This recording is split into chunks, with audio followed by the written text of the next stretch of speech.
નમસ્કાર, spark today ન્યૂઝમાં આપનું સ્વાગત છે। મિત્રો, દિન પ્રતિદિન વડોદરા શહેરમાં અકસ્માતો વધી રહ્યા છે। તેવામાં હાલ અત્યારે દિવાળીપુરા વિસ્તારમાં એક ફિલ્મી ઢબે અકસ્માત સર્જાય તેવો એક અકસ્માત સર્જાયો છે।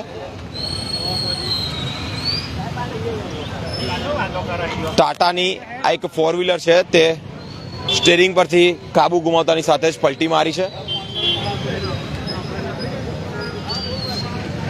કાચની સાથે સાથે આખી ગાડી જે છે તે ચકદાઈ ગઈ હોય તેવા દ્રશ્યો જે અકસ્માત સર્જાયો છે તે દિવાળીપુરાનો છે।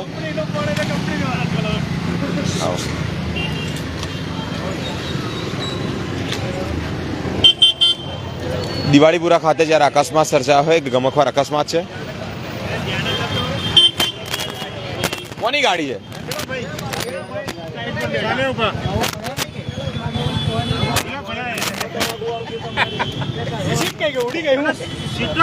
सीटो नहीं लगाई गई।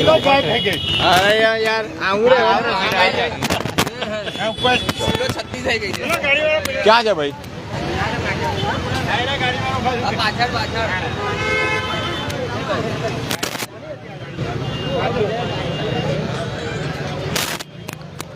સ્ટીરિંગ પરથી કાબુ ગુમાવતાની સાથે જ આ એક અકસ્માત થવા પામ્યો છે વડોદરા શહેરના દિવાળીપુરા ખાતે જ્યારે અકસ્માત થયો।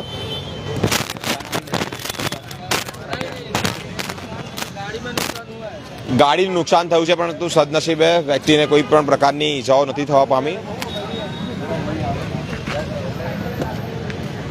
અકસ્માત થયો ત્યારે તમે અહીંયા જ હતા? આપ ખડે थे यहाँ पे? તમે હતા? અકસ્માત થયો ત્યારે તમે ત્યાં હતા?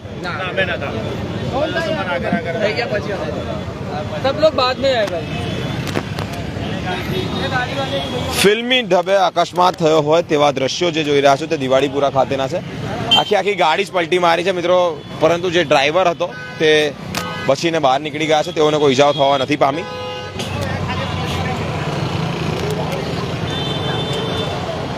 ડ્રાઈવરોએ આ બધી બાબતે ખૂબ સાવચેત રહેવાની જરૂર છે, કારણ કે દિન પ્રતિદિન અકસ્માતો વધી રહ્યા છે। અકસ્માતોની સાથે સાથે ગંભીર ઈજાઓ પણ થતી હોય છે, ગાડીને પણ નુકસાન થતું હોય છે, પરંતુ હવે આવી જ્યારે પરિસ્થિતિ સર્જાય ત્યારે ક્યાંક ને ક્યાંક ડ્રાઈવરની બેદરકારીને કારણે આવી રીતેના અકસ્માતો થતા હોય છે।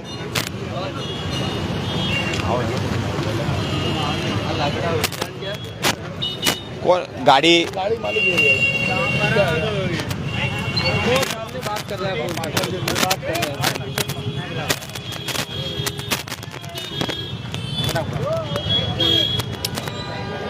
આ જે ડ્રાઈવર છે તેઓ દ્વારા જ સ્ટીરિંગ પરથી કાબુ ગુમાવતાની સાથે મિત્રો એ વ્યક્તિ રામેશ્વર મહાદેવનું મંદિર આવ્યું છે અને ત્યાં જ આ એક ફિલ્મી ડબ્બેનો અકસ્માત સર્જાયો છે। મહત્વની બાબત એ છે કે કોઈ જાનહાનિના સમાચાર નથી, પરંતુ ગાડીને થોડું મોટું નહીં પરંતુ મોટું નુકસાન થવા પામ્યું છે, કારણ કે ફિલ્મોમાં જે પ્રમાણે શૂટિંગ થતું હોય અને ગાડી એકદમ ઊંધી થઈ જતી હોય તેવી રીતે અહીંયા ગાડી ઊંધી પડી છે। આ ફિલ્મોના દ્રશ્યો નથી, આ સાચા જ અર્થમાં એક અકસ્માત છે તે દિવાળીપુરાનો। ગરમીનો પારો ખૂબ છે, લોકો ગરમીથી આંશિક રાહત મેળવવા માટે ક્યાંક ને ક્યાંક ઉતાવળ કરતા હોય છે, પરંતુ તેવામાં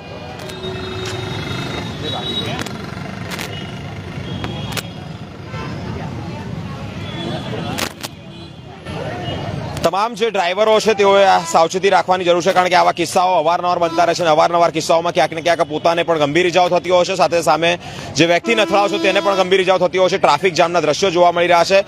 વધુમાં સ્પાર્ક ટુડે ન્યૂઝ એક અપીલ કરી રહ્યો છે કે ઉનાળો ચાલી રહ્યો છે, તાપ ભયંકર ચાલી રહ્યો છે, અને તેવામાં જ્યારે આવા અકસ્માતો થતા હોય તો આપે પોતાનું તો ધ્યાન રાખવું, પરંતુ જ્યારે ડ્રાઇવિંગ કરતા હોય ત્યારે ડ્રાઇવિંગ વેળાએ જ ડ્રાઇવિંગ કરતા ક્યારેક કોઈ મોબાઈલ પર કે અન્ય કોઈ બાબતે વ્યસ્ત ન થવું અને ડ્રાઇવિંગ પર જ સમગ્ર ધ્યાન છે તે કેન્દ્રિત કરવું, કારણ કે આવા અકસ્માતો થાય તો ગંભીર ઇજાઓ થાય છે અને ઇજાઓના ફળસ્વરૂપે કોઈક ને ક્યાંક ઘટના સ્થળે જ કોઈકના મૃત્યુ થતા હોય છે। મિત્રો, સ્પાર્ક ટુડે ન્યૂઝ એક વિનંતી કર્યું છે કે ડ્રાઇવિંગ કરતી વેળાએ તમારે સાવચેત રહેવું।